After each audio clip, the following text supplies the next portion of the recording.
Hi everyone, my name is Usman Yusuf.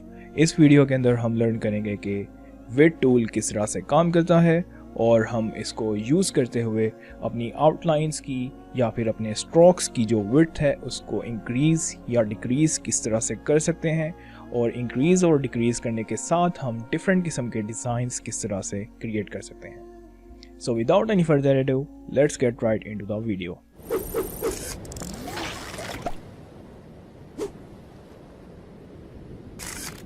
Width tool का काम ये होता है कि वो आपके जो स्ट्रोक्स या आउटलाइंस होती हैं उनकी विड्थ को इंक्रीज़ या डिक्रीज़ कर सकता है।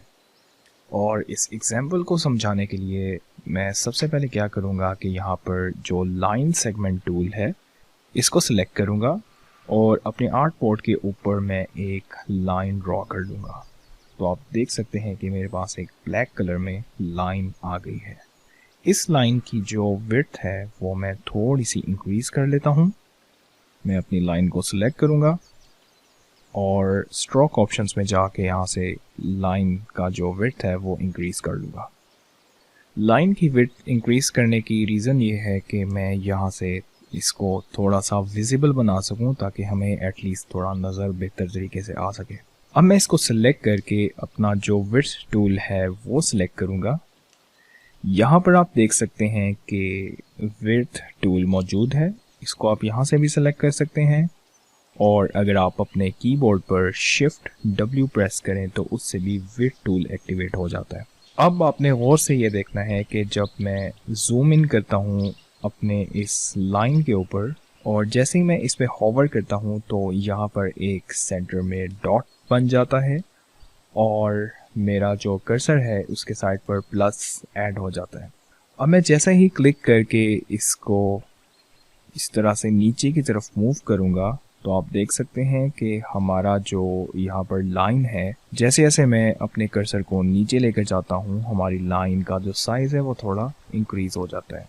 और इसके साथ साथ उसने यहाँ पर एक पॉइंट भी ऐड कर दिया है कि इस पॉइंट के ऊपर और नीचे हमारे पास जो हमारा स्ट्रोक है वो इंक्रीज़ हो गया। और आप देख सकते हैं कि यहाँ से हमारा स्ट्रोक इस साइड पर ऊपर की तरफ ज़्यादा है और नीचे की तरफ भी ज़्यादा है, और साइडों पे या एजेस की तरफ ये जो स्ट्रोक है उसकी विड्थ कम है। तो इस तरह से हम अपने स्ट्रोक की जो विड्थ है वो इंक्रीज़ कर सकते हैं।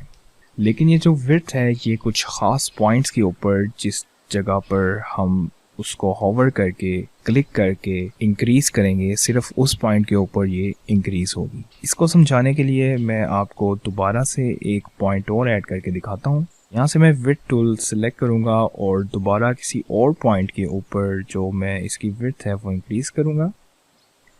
तो आप देख सकते हैं जैसे ही मैंने विड्थ इंक्रीज़ की है तो यहाँ से इसकी जो विड्थ है वो ज़्यादा हो गई है, और जैसे जैसे आगे की तरफ मूव कर रहा है तो इस पॉइंट की तरफ उसकी विड्थ थोड़ी कम है, और जैसे जैसे वो मज़ीद आगे मूव कर रहा है लास्ट पॉइंट की तरफ इसकी विड्थ बिल्कुल ख़त्म हो जाती है, और जो स्टार्टिंग पॉइंट है वहाँ पर भी इसकी जो विड्थ है वो बिल्कुल उतनी है जितनी इस पॉइंट की है।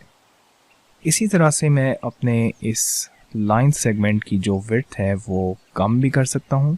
अब फ़र्ज़ करें यहाँ पर मैं एक और पॉइंट है वो ऐड करता हूँ और यहाँ से इसकी विड्थ को मैं ज़्यादा करने की बजाय कम करता हूँ।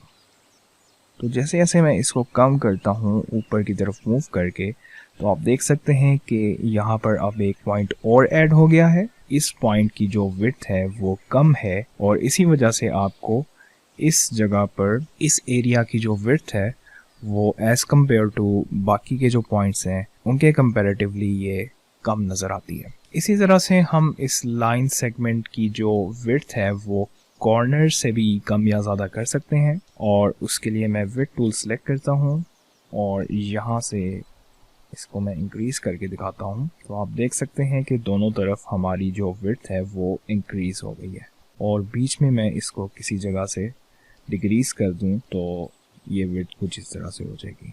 अब यहाँ पर एक और पॉसिबिलिटी मौजूद है हमारे पास कि हम अगर कोई लाइन ड्रॉ करें, हम चाहें कि सिर्फ एक साइड की विड्थ इंक्रीज़ हो, फॉर एग्ज़ाम्पल ऊपर वाली साइड की विड्थ इंक्रीज़ हो और नीचे वाली साइड की विड्थ इंक्रीज़ ना हो, तो वो भी पॉसिबल है।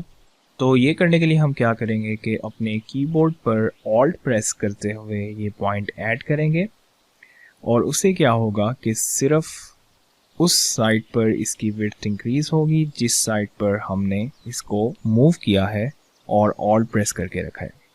तो आप देख सकते हैं कि सिर्फ नीचे की तरफ अब हमारी जो विड्थ है वो इंक्रीज हुई है। इसी तरह से हम ऊपर की तरफ इस जगह से इसकी जो विड्थ है वो इंक्रीज करते हैं। तो आप देख सकते हैं कि हम इस तरह से इसकी जो विड्थ है वो ऊपर की तरफ अब इंक्रीज कर रहे हैं।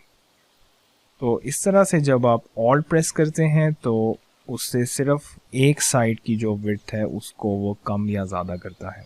So this is all about width tool. उम्मीद है कि आपको इसकी समझ आ गई होगी। अगर आपका कोई भी क्वेश्चन है तो आप मेरे से कमेंट सेक्शन में पूछ सकते हैं। मिलते हैं नेक्स्ट क्लास के अंदर।